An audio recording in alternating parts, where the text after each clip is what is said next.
본격적으로 당대표 최고위원 선거 전에 이제 돌입을 했습니다. 제가 뭐 누차 강조 드리는 말씀이지만은 이재명 정부 또 대한민국의 운명이 걸린 대한민국이 K 황금 시대로 가느냐 아니면 여기서 또 기득권 세력들에게 발목을 잡혀서 혹은 보이지 않는 손에 발목을 잡혀서 다시 후퇴를 하는가를 가늠하는 중대 선거가 이번 당대표 선거입니다. 이번 당대표 선거는 우리가 질 수도 없고 져서도 안 되는 뭐 그런 선거예요. 무조건 이겨야 됩니다. 그리고 뭐 김민석 후보와 송영길 후보가 출마를 했는데 뭐 김민석 후보로 우리가 힘을 모아가지고 이번 당대표 선거에서 압도적인 승리를 해서 이 반정부 세력들, 반란 세력들이죠. 반란 세력들, 역적들을 이번에 완전히 소탕을 해야 됩니다. 그래야 이재명 대통령님이 앞으로 남은 4년 동안 국정 운영에 집중해서 대한민국의 황금 시대를 저는 활짝 열어놓을 수 있다라고 이렇게 생각을 합니다. 자, 김민석 의원이 당대표가 되면 어떤 민주당을 어떻게 바꿔나갈지를 연설을 한 영상을 하나 소개를 해드릴게요. 뭐 진짜 정청래에 대한 호불호를 떠나서 김민석과 같은 인재가 반드시 당대표가 돼서 민주당이 K황금 시대를 열어나가는 그러한 정당으로 좀 혁신해야 되겠다라는 그런 생각이 다시 한번 들었습니다. 이 김민석 의원의 연설 먼저 영상으로 만나보시고 당대표 선거 이야기 좀 이어가겠습니다. 저는 민주당을 다음과 같이 바꿔놓겠습니다.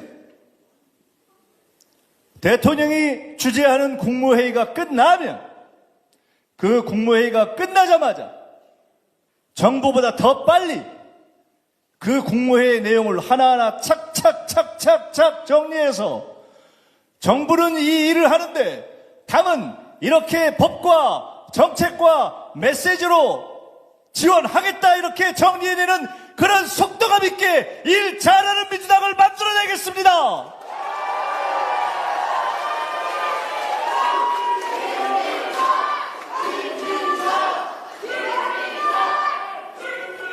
민주당은 대한민국의 중원을 단단하게 지키는 정당이어야 합니다. 개혁의 DNA를 확고하게 지키면서도 이 나라의 미래를 위해서 우리가 연속 집권하기 위해서 반드시 필요한 그런 능력 있는 인재들을 합리적인 진보, 합리적인 개혁, 합리적인 중도, 합리적인 보수 모든 유능한 사람을 모두 다 끌어안는 그러한 당으로 단단하게 키워내고 늘려내고 확장하는 덧셈 정치를 시작하겠습니다.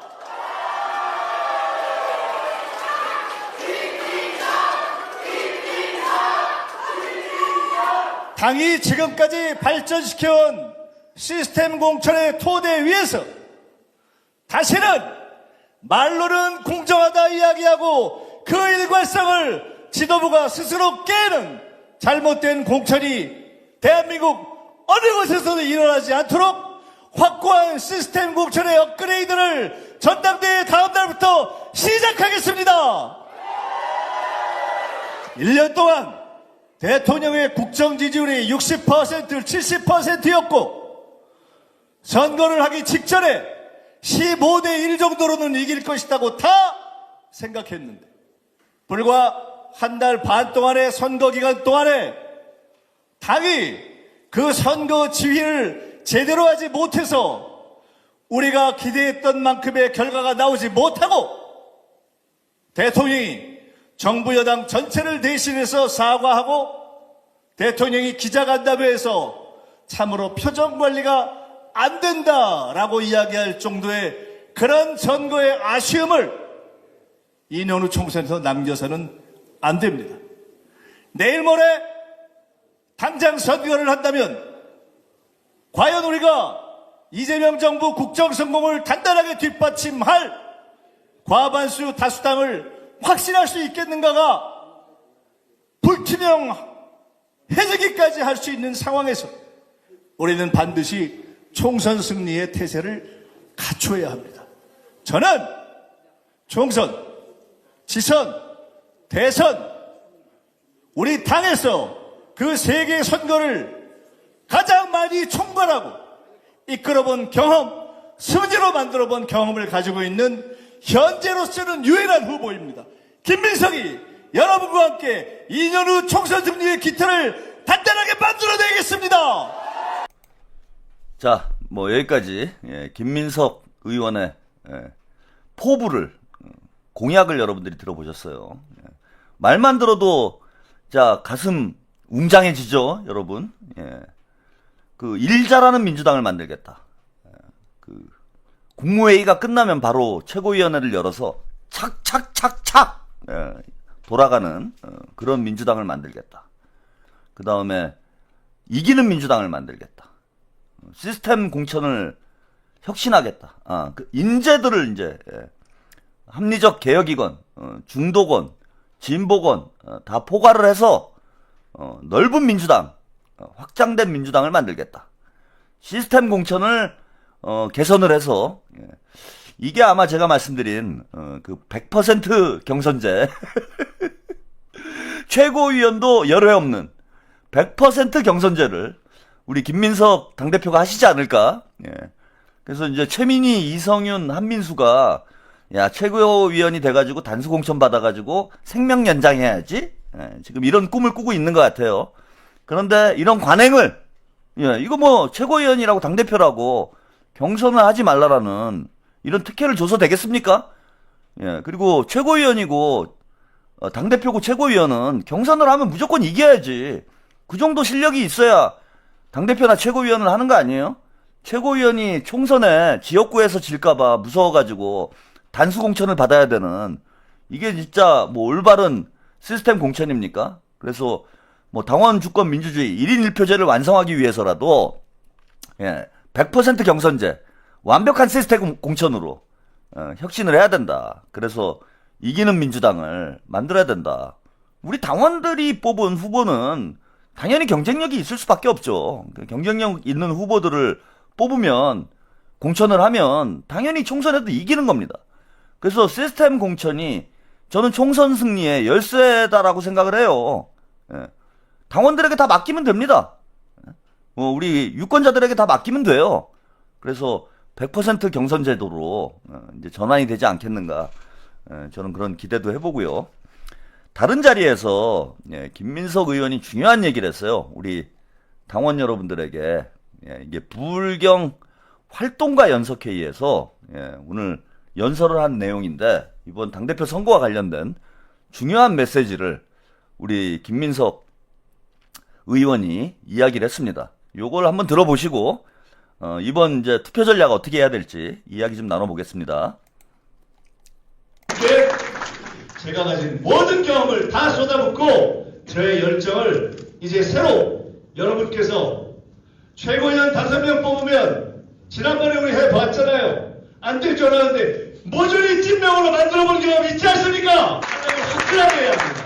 그냥 적당하게 해서 적당히 나눠받는 그런 선거 하지 말고 앞으로 확실하게 대통령을 뒷받침하고 국정을 안정시킬 수 있는 그러한 여당의 지도부를 만들려면 기왕이면 김민석도 압도적으로 당대표 만들어주시고 최고위도 압도적으로 대통령과 함께하고 국정을 안정시킬 수 있는 그런 최고위원들로 그리고 그 중간에 중심에 우리 김영 동지가 함께할 수 있게 그렇게 만들어주시기를 부탁드립니다. 감사합니다.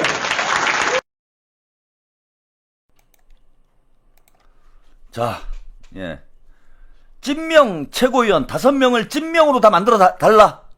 지난번에 이제 당대표 선거 때 이재명 대통령이 당대표가 두 번째로 하실 때 그때 우리가 정봉주 완전히 속가냈잖아요. 6등 만들었잖아. 그 경험이 저한테 있습니다. 제가 그 경험을 가지고 있습니다, 여러분. 그때부터 이제 최한욱 TV를 보신 분들은 지금 이제 모르시는 분들이 더 많죠. 그때 뭐 제가 동접이 한 2, 3천 정도 뭐 이 정도 될 때였으니까 당대표 선거 때 저를 모르셨던 분들이 지금 더 많을 것 같은데 그때 뭐 그 전략 투표의 창시자 이거 뭐 이 중소 유튜버들 사이에서는 뭐 유명한 얘기예요.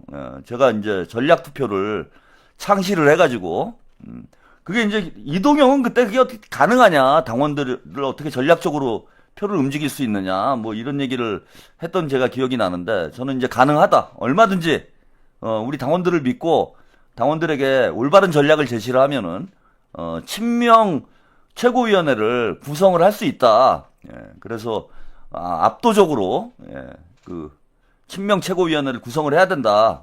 뭐 이런 말씀을 드렸던 적이 있는데, 그때 이제 제가 해냈어요. 제가 다 한 건 아니지, 우리 당원들이 한 거지. 그래서 싹 다 친명으로. 예? 뭐 나중에 조금 문제가 되는 사람들도 좀 있었지만은 그 당시에는 다 친명이었지 뭐, 그죠? 최고위원회가. 그래서 지금도 가능합니다.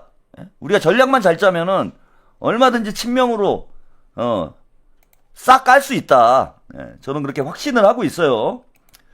자, 이걸 보고 이 털레반들이 배웠어, 저한테. 그때 저한테 이제 한번 당했죠, 털레반들이. 그래가지고 배워가지고 요런 걸 하고 있더라고. 이게 머리 나쁜 놈들이 머리 쓰느냐고 참 고생이 많습니다, 제가 볼 때. 예, 그래서 이번에 이제 투표 지침을 이렇게 만들었대요. 예, 털레반들이. 당대표는 이제 정청래를 찍으면 되는데, 최고위원은 1월에서 4월생은 최민희 이성윤, 5월에서 8월생은 이성윤 한민수, 9월에서 12월생은 최민희 한민수. 이래가지고 이제 털레반 표를 균등하게 다 나누는 거죠. 이렇게 되면 이게 뭐 가능할런지 모르겠는데 균등하게 나눠지는 거예요. 균등하게 나눠야 돼. 응? 그러면은 이제 예비 경선을 통과를 할 수 있다라는 겁니다. 그래서 이런 이제 투표 전략을 내놨어요. 근데 이게 될까요, 여러분? 이게 제가 왜 안 되는지 설명을 좀 드리도록 하겠습니다. 일단 이 문제부터 말씀을 드려야 돼요. 제가 예비 경선 때가 중앙위원이 50% 반영이 되기 때문에 중앙위원은 이제 친명이 많습니다. 지난번 최고위원 보궐선거 때 중앙위원 득표에서는 친명 쪽 후보들이 60%를 득표를 했어요. 그 다음에 친청 쪽이 40%를 득표를 했어. 그래서 우리 표를 우리가 잘만 집중시키면은 중앙위원회에서 우위에 있기 때문에 지금 보면은 6대4로 보시면 될 것 같아요. 여론조사를 보면은, 자, 여론조사 몇 개 먼저 보시죠. 자, 여론조사를 보시면은 몇 개를 간단하게 좀 소개를 해드릴게요. 대략 수치는 비슷해가지고 간단하게 소개하면 됩니다. 코리아 정보 리서치에서 차기 대선 주자 선호도 조사를 했어요. 여기 보시면은 김민석 의원이 이제 1위로 치고 나갔습니다. 장동혁, 오세훈, 한동훈 순으로. 그 다음에 강훈식, 정청래 7.7% 이렇게 나왔는데, 요거만 봐도 김민석 후보의 지지율이 좀 낮긴 하지만은 정청래하고 거의 2배 차이가 나죠? 2배 차이가 납니다.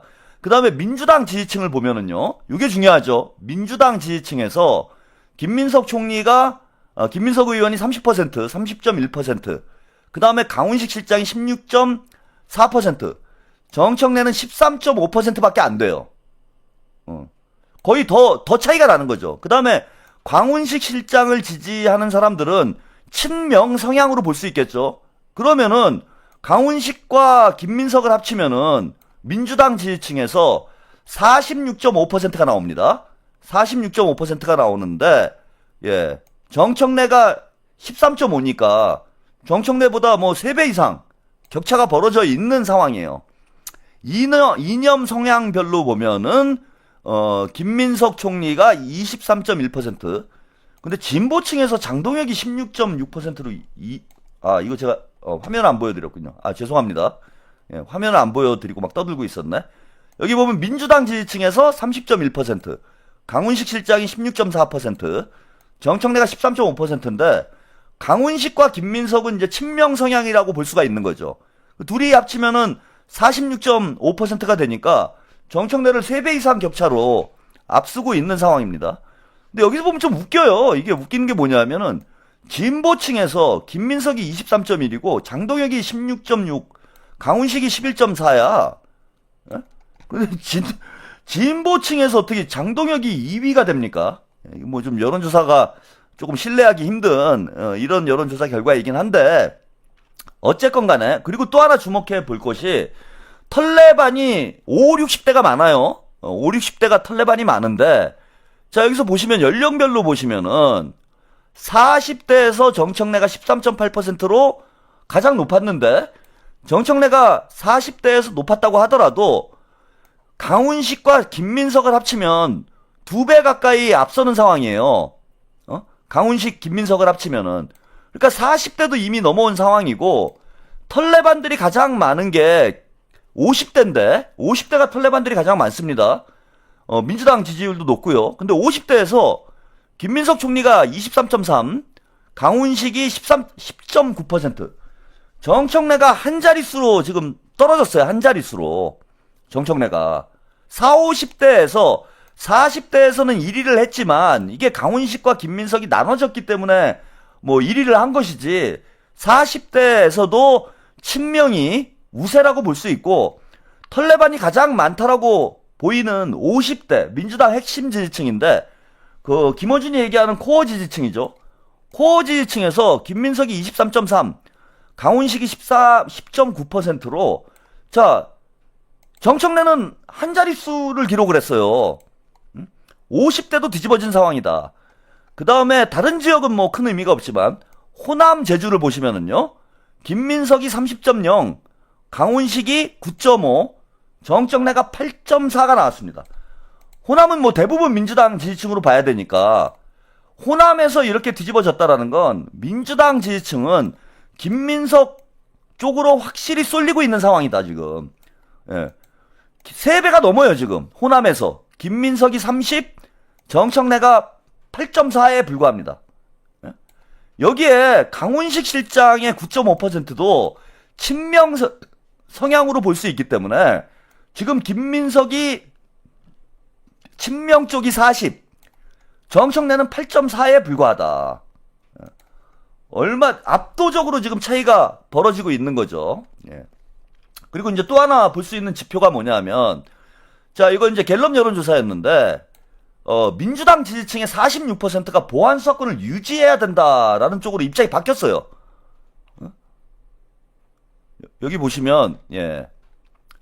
자, 이게 지금 이번 당대표 선거의 가장 강력한 프레임이 보안 수사권 폐지 프레임인데 보안 수사권 프레임인데 민주당 지지층 중에서 46%가 보안 수사권 존치를 지지를 했고 폐지는 39%에 불과해요. 폐지가 39%에 불과하다. 그러니까 지금 털레반을 제외하고는 대부분 보안 수사권 존치 쪽으로 존치 쪽으로 비중이 바뀌고 있는 거죠. 존치 쪽으로 비중이 바뀌고 있다. 그래서 이것만 봐도 판이 뒤집어졌다라는 걸 확실히 알 수 있죠. 검찰개혁에 대한 민주당 지지층이 검찰개혁을 압도적으로 지지를 하고 있음에도 불구하고 보안수사권 유지가 46%, 폐지가 39%까지 갔다라는 건 지금 털레반이 점점 고립되고 있는 양상이다. 이걸 우리가 데이터로 확인을 할 수 있다. 이렇게 볼 수 있고요. 요거 스트레이트 뉴스에서 자 당대표 적합도 조사 한 거예요. 민주당 플러스 무당층. 뭐 요것만 보면 되죠. 자 김민석이 계속 올라가고 있죠. 김민석이 계속 올라가서 자 6월 9일만 하더라도 29대 23이었어요. 물론 이때는 이제 송영길 의원이 지지율이 높아졌습니다. 근데 후보 등록을 한 이후에 김민석은 6월 30일에 36.3%, 예, 그 다음에 7월 14일에 40%를 돌파를 했습니다. 그리고 정청래는 조금 올랐다가 다소 떨어지는 양상이죠. 그러니까 30%가 털레반 30%가 거의 과학인 것 같아요. 제가 볼 때는. 물론 이제 친문들이 고민정 쪽으로 좀 이동을 한 것 같습니다. 그래서 정청래가 좀 빠져나가긴 한 것 같은데 그거는 정청래만 빠져나간 게 아니라 송영길이나 김민석도 조금씩 빠져나갔다고 볼 수 있을 것 같아요. 근데 어쨌건 간에 자 지금 송영길과 김민석을 합치면 50.23%죠. 50.23%. 50%가 넘어가는 현재 구도다. 예. 그런데 무응답층이 있죠, 지금. 예. 무응답층을 제외하고 나면은 자, 현재 60%에 가까운 지지율을 김민석과 송영길이 받고 있는 상황이다. 이렇게 보실 수 있을 것 같아요. 김민석과 송영길이 60%에 가까운 지지율을 받고 있고, 그 다음에 정청래는 30%대다. 딱 30%예요, 털레반은. 자, 이게 최고위원 선거에도 제가 볼 때는 그대로 유지가 될 거라는 거예요. 최고위원 선거에도, 즉, 김민석을 지지하는 사람은, 뭐, 김용이나 서미화, 이건태, 그 다음에, 누구죠? 이건태하고 한 명 더 있죠. 박성준. 지금 친명으로 분류되고 있는 4명의 후보에게 투표할 가능성이 높아요. 그러면은, 친명 후보 4명이 받을 수 있는 예상 득표수는, 물론 이제 본인의 능력에 따라서 조금 더 받는 분들도 있을 텐데, 예상 득표수는 40%가 좀 넘는 걸로 보시면 됩니다. 그 다음에 송영길 의원이 받을 수 있는 득표수는, 자, 그 송영길 의원 쪽으로 분류되는 박선원, 김용호 후보가 있어요. 네. 그래서 친명계 4명, 친성계 2명 해서 6명이 현재 이제 출마를 한 것이고, 나머지는 이제 좀 뭐 친청계가 3명입니다. 그 다음에 나머지는 이제 특정 계파하고 연결돼 있다라고 보기가 힘든 그런 후보들인 거죠. 그러면은 친청계 3명, 친명계 4명, 친송계 2명, 이렇게 지금 구도가 짜여져 있는데, 자, 정청래 쪽 후보들이 가져갈 수 있는 예상 득표율은 30%예요. 그죠? 정청래가 30%에 조금 못 미치기 때문에 30%를 가져갈 수가 있어요. 자, 그런데 청래 쪽이 3명이 나왔습니다. 그럼 이 30%를 3명이 나눠 가져야 되잖아요. 아까 뭐 셋으로 나눈다고 했잖아.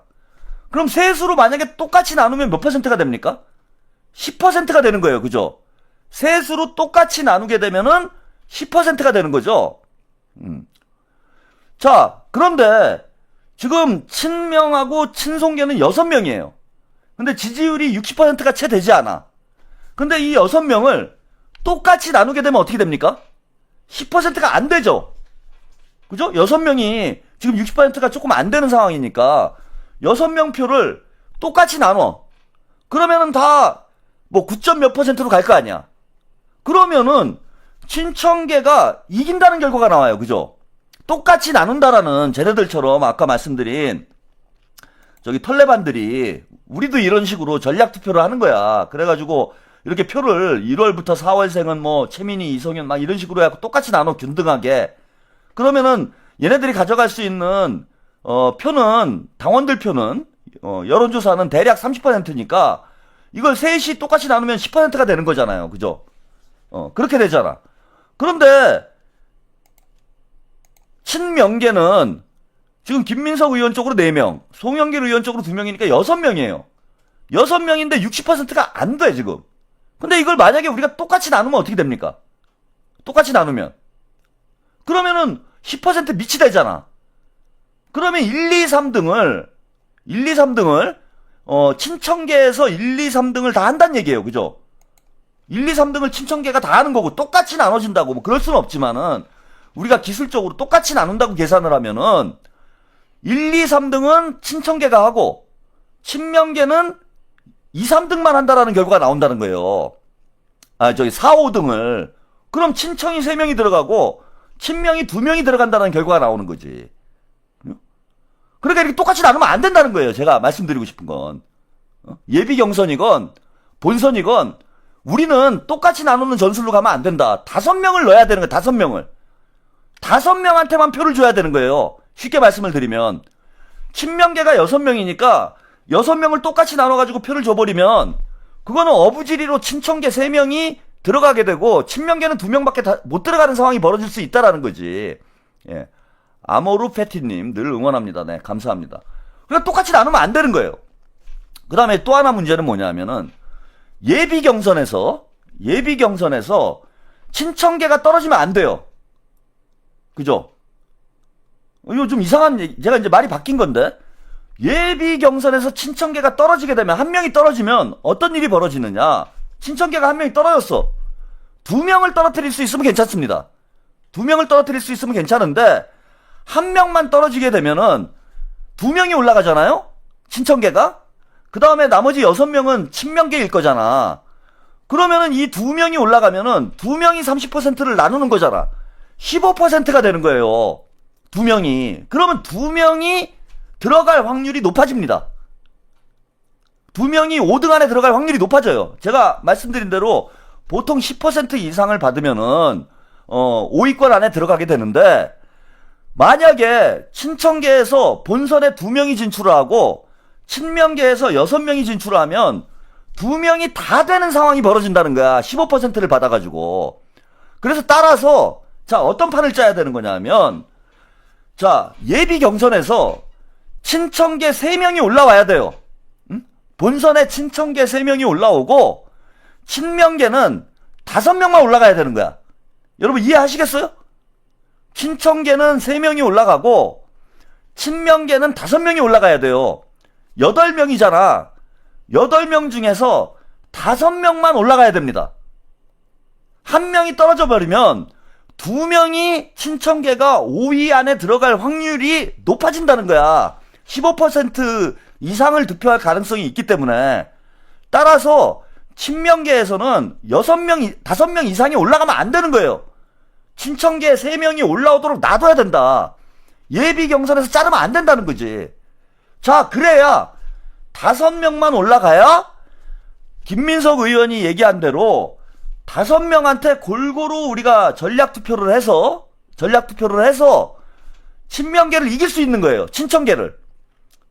3명이 올라와서 똑같이 쟤네들처럼 쟤네들이 주장하는 대로 3분의 1을 해버리면 10%밖에 못 받잖아. 근데 우리가 5명이 올라가가지고 50% 이상이 나오니까, 그죠? 쟤네는 10%가 최대치가 되는데 30%가 50%가 넘으니까 지금 52% 나온 거 아니에요. 송영길하고 김민석을 합치면 52.3%니까 52.3%를 5로 나누면 어떻게 됩니까? 5로 정확히 나누자. 그러면은 10%가 넘는 거잖아. 그죠? 모든 후보가 10%가 넘게 되잖아요. 그러니까 자, 친명 5대 친청 3의 구도를 만들어야 된다. 이해가 되세요?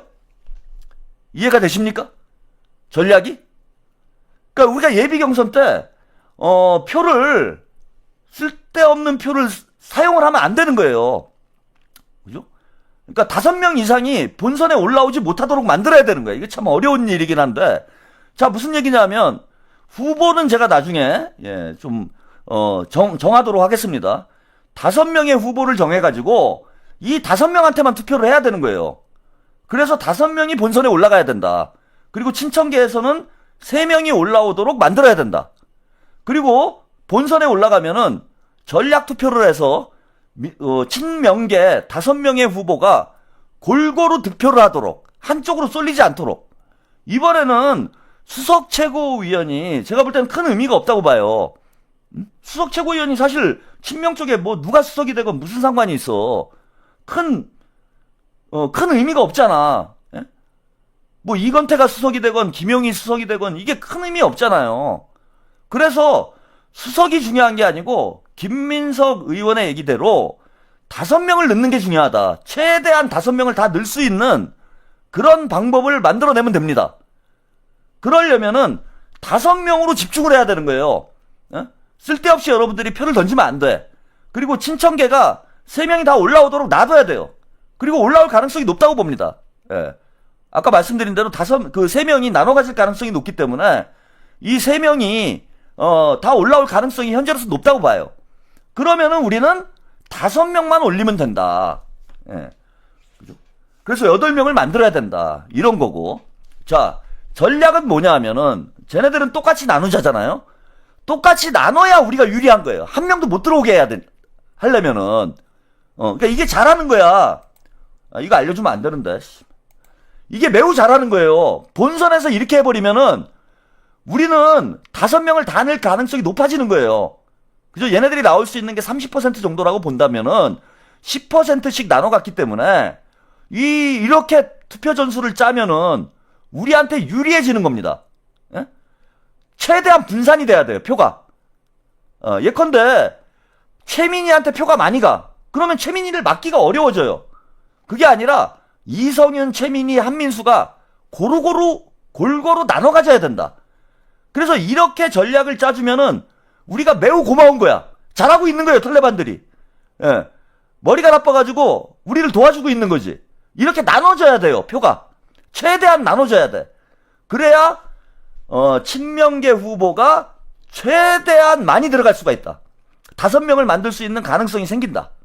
이런 거고. 자, 우리 전술은 어떻게 하면 되냐면요. 무조건 우리는 제일 적게 받은 후보한테 투표를 하면 돼요. 무슨 뜻인지 이해를 하겠습니까? 이게 순회 경선을 하잖아요. 이제 주마다 돌아갈 거 아니야. 이렇게 주마다 돌아가잖아.